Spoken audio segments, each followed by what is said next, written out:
Bienvenue dans cette quatrième et dernière partie de notre formation gratuite sur Power Query. Je suis Célestin, formateur Excel chez Morpheus Formation, et aujourd'hui je vais vous parler de la fonctionnalité combiner les requêtes. Avant de commencer, n'hésitez pas à vous abonner à la chaîne YouTube de Morpheus Formation, cela vous permettra de ne rien rater de notre contenu.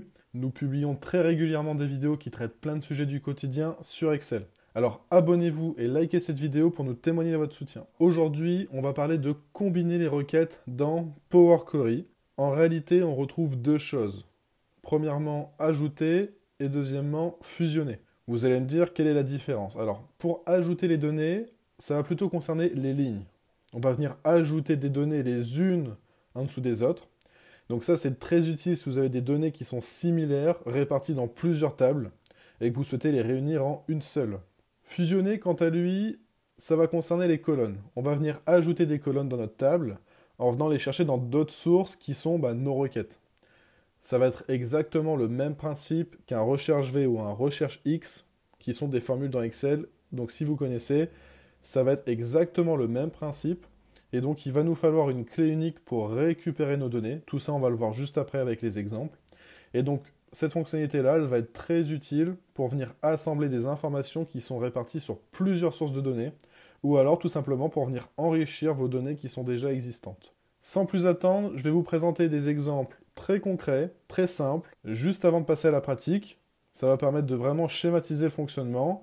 Bien sûr, comme d'habitude, je prends des données qui sont fausses, et je vais prendre que 2-3 lignes, histoire que ce soit vraiment très visuel. Si vous avez des questions, n'hésitez pas à les poser dans l'espace commentaire de cette vidéo, on va y répondre avec plaisir. On commence avec ajouter. Donc là, ici, le premier exemple, c'est combiner les données de vente mensuelle. Très régulièrement, dans les entreprises, on travaille avec des outils externes à Excel, et on peut par contre en tirer des exports, ce qu'on appelle des exports ou encore des extractions. Et donc là, c'est le cas pour combiner les données de vente mensuelle. Donc par exemple, janvier, février, mars sont 3 fichiers Excel différents. Donc là, on comprend bien que ça, c'est un fichier, ça, c'en est un second, ça, c'en est un troisième. L'idée, c'est de venir les combiner, donc ajouter les requêtes, pour dire d'obtenir une seule table. Et donc vous voyez, ces données-là, on les retrouve ici. Ces données-là, on les retrouve là, etc., etc. On va venir tout mettre les uns en dessous des autres. Ça, c'est un premier exemple de ce qu'on peut faire avec Power Query. Je vais prendre un second exemple, combiner les données des départements. Donc là, on parle d'extraction, mais on peut également combiner des données avec des sources qui sont fixes. Donc là, on va se mettre à la place d'une, on va dire, d'une directrice RH qui a plusieurs départements. Donc, son département RH à elle et un département IT qu'elle a délégué à quelqu'un. Et donc, chaque personne a des fichiers Excel avec des salariés, des employés et les salaires.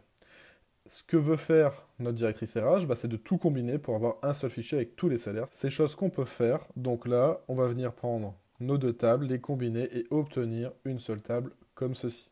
Donc là, on voit bien, on vient ajouter des lignes, mais on n'ajoute pas de colonnes. Ici, vous allez me dire, oui, on ajoute une colonne. Alors effectivement, on a le département. Parce que si jamais je viens superposer ces deux bases-là, je ne sais pas à qui, quel employé appartient à qui. Limite, il nous faudrait une clé unique, etc.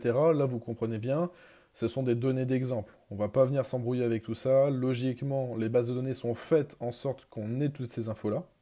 Mais voilà, on peut également, grâce à une petite manip qu'on verra après, venir récupérer cette donnée-là.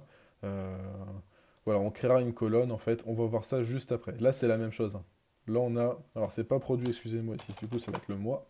Donc là, on a le mois. Et on a, finalement, en fait, c'est l'extraction qui va être notre mois. C'est une donnée souvent qu'on peut ne pas avoir là-dedans, sauf si on a des dates de vente, par exemple. On passe à fusionner. Fusionner les requêtes, là, on va parler en colonne. Alors, bien sûr, on va prendre deux exemples à nouveau. Le premier, c'est fusionner les informations des ventes avec une description. Donc là, on a deux tables de données, vente, produit. Tous les deux, comme je vous disais, ont besoin d'un ID. Un ID, c'est une clé unique, une clé primaire, quelque chose qui va pouvoir faire en sorte qu'on lie une base avec l'autre. Donc là, c'est un ID. Donc, pour l'ID A001, on a réalisé 1500 ventes.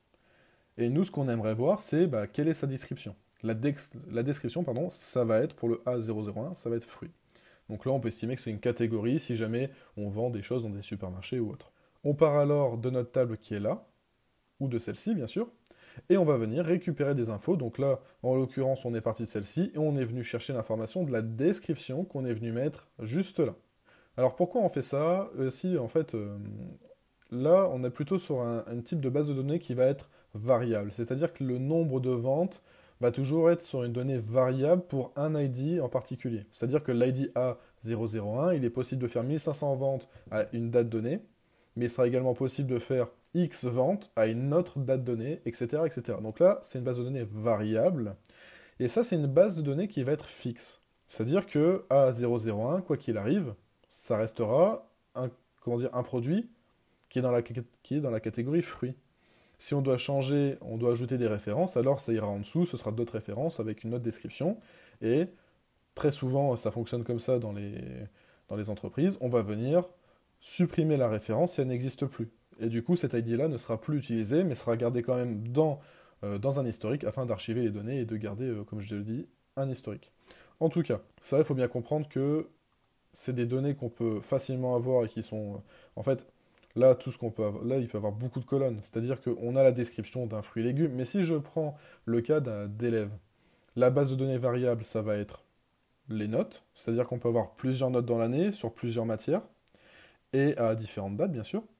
Par contre, on a une base de données avec l'identifiant de l'élève. Donc souvent, ça peut être un numéro unique ou j'en sais rien. Et on va avoir son nom, une colonne avec son nom, une colonne avec son prénom, on peut avoir sa classe, on peut également avoir, je sais pas, son âge, sa date de naissance, le contact, son numéro de téléphone, les contacts de ses parents, bref, toutes des informations fixes, un peu la fiche de vie de l'élève.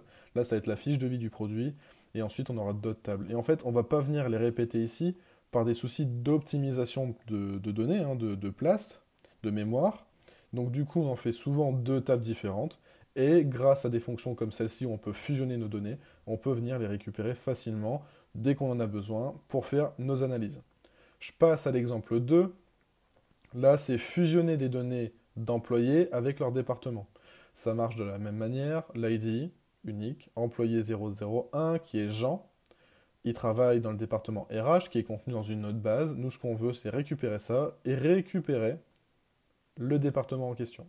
Sans plus attendre, on va passer à la pratique. Donc pour ça, toujours pareil, dans l'onglet Données, on va aller dans Obtenir des données et on va lancer l'éditeur Power Query.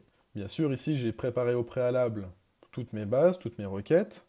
Donc c'est tout ce qu'on voit ici. Si jamais vous voulez savoir comment créer une requête et quel connecteur choisir, vous pouvez aller voir les vidéos qu'on a tournées juste avant, notamment la partie 1 et la partie 2, pour voir comment ça fonctionne. Ici, je suis venu chercher le classeur Excel. J'ai appelé le même classeur dans lequel je suis venu mettre les données qu'on a vues juste avant en exemple, et on va venir le faire de manière réelle. Donc on va toujours se baser sur très peu de données, mais au moins c'est très visuel. On va commencer par ajouter les données. Ici, on retrouve trois bases de données de vente, janvier, février et mars. L'idée, pour venir combiner toutes ces données, on voit bien dans chaque base AB, AB, AB et le nombre de ventes. On peut venir faire un clic droit nouvelle requête et là on retrouve le combiné. Et quand on appuie dessus, on voit qu'on a fusionné et ajouté. Là on va venir ajouter les requêtes comme étant nouvelles. Et ici il va nous ouvrir un pop-up. Ici, deux choix s'offrent à vous. Soit vous voulez ajouter deux tables, ou plus que deux tables. Donc au moins trois tables. Ça revient exactement au même. En fait, là, on va venir chercher parmi toutes les requêtes qu'on a là, notre première table, et dire la deuxième avec laquelle on veut venir ajouter nos données. Nous, on a trois tables, on va plutôt choisir la deuxième option. Et là, ça se présente juste différemment. En fait, il faut venir sélectionner, même en gardant la touche contrôle de notre clavier enfoncée, on peut faire une sélection multiple et appuyer sur Ajouter. Et donc, c'est toutes les tables qui vont apparaître là qu'on va vouloir ajouter ensemble. Moi, ce ne sont que ces trois tables-là, donc je fais OK. Après avoir fait ça, je retrouve une nouvelle requête où j'ai en fait la table de données qu'on veut, hein, qui était finale, je ne sais pas si... Non, on ne la voit plus à l'écran. Donc là, on retrouve bien tous nos produits et les ventes qui ont été réalisées. Ce que je vous disais tout à l'heure, c'est que là, on ne sait pas d'où proviennent ces données-là. Donc on va juste aller dans la base de données vente janvier, et là, on va ajouter une colonne personnalisée. Pour rappel, dans Power Query, le langage, c'est M. Néanmoins, pas forcément besoin de savoir coder en M pour faire cela. On va juste venir ouvrir juste là, j'ai appuyé sur double guillemets, ça m'en a inséré deux. Et au milieu de ça, on va insérer janvier, puisque c'est la base janvier. Je vais faire OK. Donc là, j'ai ajouté une colonne personnalisée dans laquelle j'ai ajouté ma donnée janvier. Je vais faire la même chose ici. Février. Oups. Je vais venir faire OK. Et en mars, je vais faire exactement la même chose. Voilà, et je fais OK. Je tiens à mettre quelques warnings. Attention, ce n'est pas forcément la manière la plus optimisée et la meilleure manière de faire. Néanmoins, ici je vous donne une astuce. Il faut plus le voir comme une astuce au cas où, selon en fait votre projet et ce que vous faites, si ici vous voulez juste amener 3 tables différentes et que vous n'avez pas dans l'optique de tous les mois d'ajouter ces requêtes-là, alors vous pouvez très bien le faire. C'est une fonction, enfin c'est une méthode, une petite astuce qui va fonctionner, qui va vous dépanner. Néanmoins, ça vous demande de venir faire une création de colonne manuellement, etc. Il y a des risques d'erreur parce qu'au niveau de la saisie de la colonne, du nom de la colonne plus de ce nom-là, c'est pas beaucoup, on est d'accord, mais il y a des risques d'erreur puisqu'on va venir saisir manuellement.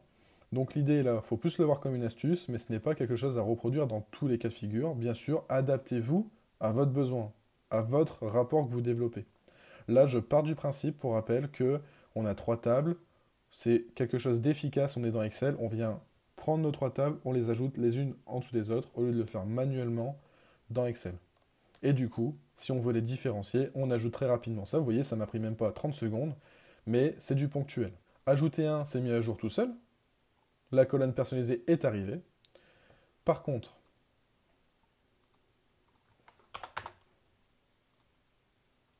vous voyez, si je retire le et dans une de mes colonnes, il est venu m'en créer 2. En fait, je peux même, alors là j'ai un petit peu abusé, j'ai retiré un caractère, mais même si je mets un E et que les autres ont un et, lui il ne le considère pas de la même manière. On est à l'accent près, à l'espace près et à la majuscule ou minuscule près.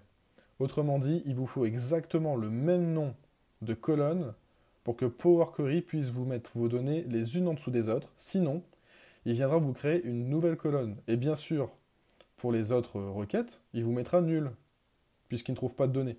Par contre, il vous crée bien 2 colonnes différentes. Ici, ce n'est pas l'idée. Donc quand vous avez ça, vérifiez bien vos données. Là, je parle de tout ça, c'est très simple, puisque je n'ai que 2 colonnes. Si vous travaillez avec des dizaines de colonnes, n'hésitez pas à vérifier quand même ce que vous avez ramené, histoire d'être sûr que ça a bien matché entre des différentes données. Donc ça, c'est plutôt cool, parce qu'il se peut très bien que dans votre extraction du mois de janvier, il y ait des informations qui n'y sont pas dans février ou mars, auquel cas elles sont quand même ramenées, mais c'est nul pour février et mars. Mais par contre, pour ce genre de choses-là, attention à l'orthographe, puisque derrière, vous le voyez bien, il va vous créer 2 colonnes, mais c'est en instantané, il vient juste combiner nos tables, donc là c'est bon, il n'y a plus d'erreur, on obtient bien notre colonne personnalisée. Aucun problème. On va passer à la suite. Le deuxième exemple, c'était les employés RH et IT. On va venir les assembler. Alors là, très simple. Nouvelle requête, combiner, ajouter les requêtes comme étant nouvelles. Et comme cette première requête-là, on a été dans au moins 3 tables, et ça peut fonctionner, hein. Je peux prendre ça, je l'ajoute, je fais OK. Ça fonctionne très bien. Donc là, on le voit. C'est pas parce qu'ils disent au moins 3 tables qu'on peut pas en mettre 2. En réalité, c'est au moins 2 tables. C'est juste que, alors si je le refais, il faut bien comprendre que quand on fait ça, 2 tables ou au moins 3 tables, c'est juste une manière de voir les choses. Là, j'aurais très bien pu dire, je prends employé RH, employé IT, je fais OK. J'en reviens exactement au même point. Et encore une fois, si vous voulez savoir d'où vient, je ne vais pas le faire ici, mais là vous ajoutez une colonne RH, une colonne IT, et ça se mettra à jour ici. Au moins vous savez d'où viennent vos données et où sont attribués vos employés. On va maintenant passer à la fusion des requêtes, fusionner des requêtes. Donc là on a bien vu, on était plutôt en ligne, on était même en ligne, une colonne, mais bon c'est assez spécial, ce sera qu'une. Là on va passer à une autre dynamique, un peu le recherche V, le recherche X comme je vous le disais. Donc, quand je vais aller dans ma table, donc là, articles et description, on a nos articles avec une clé primaire. Ça, c'est obligatoire. Sinon, en fait, on ne va pas pouvoir faire le lien entre les deux. Il sera impossible, sans clé primaire, de savoir à qui appartiennent les ventes là-dedans. On ne peut pas. Donc, il faut une clé primaire. Cette clé primaire, elle peut être variée. Ça peut être un numéro. Alors, très souvent, ça va être sous forme de numéro unique, mais il faut bien comprendre que ça peut également être je sais pas, un nom, quelque chose comme ça, un numéro de ticket, enfin, ça peut vraiment être différent, il faut juste que la donnée soit unique. En tout cas, L'option ne se situe pas là, on ne va pas venir ici faire ça, combiner et fusionner. On peut le faire, sauf que si on fait ça, on va créer une nouvelle requête. Nous, l'idée, ce n'est pas de créer une nouvelle requête, mais ça va être de fusionner des requêtes. On se place dans la base de données où on veut ajouter, où on veut enrichir les données.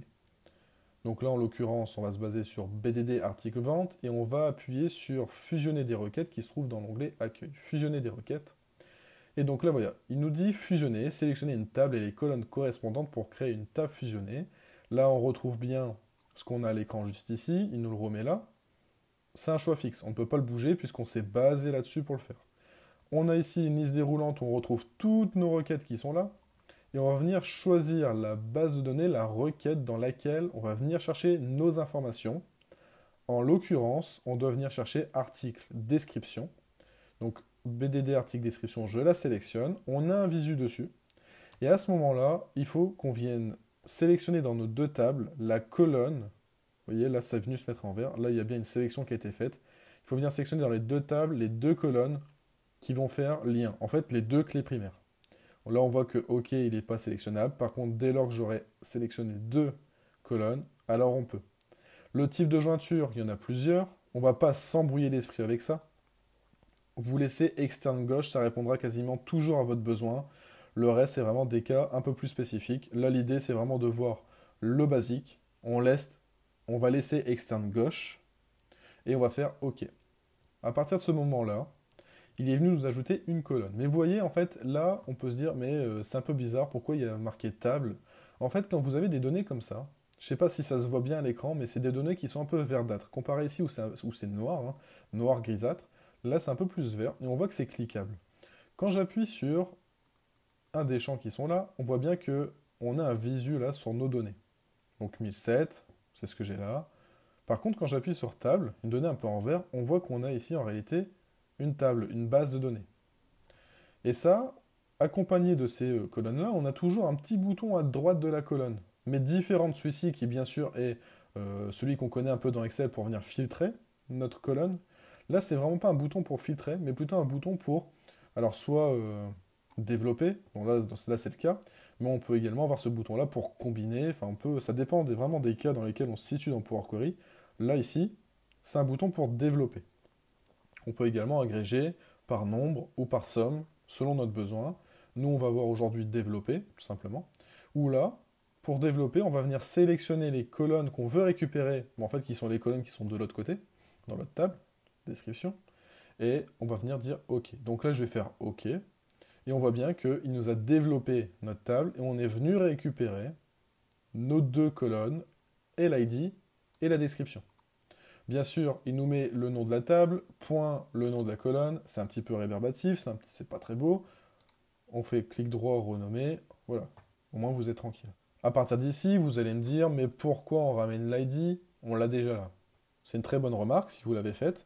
En tout cas, si vous n'en avez pas besoin, vous n'êtes pas obligé de la ramener. Donc là, on va laisser comme ça, mais du coup, on va avoir le même cas avec les employés. Donc là, je refais la même chose. Je repars d'ici. Je vais faire fusionner des requêtes.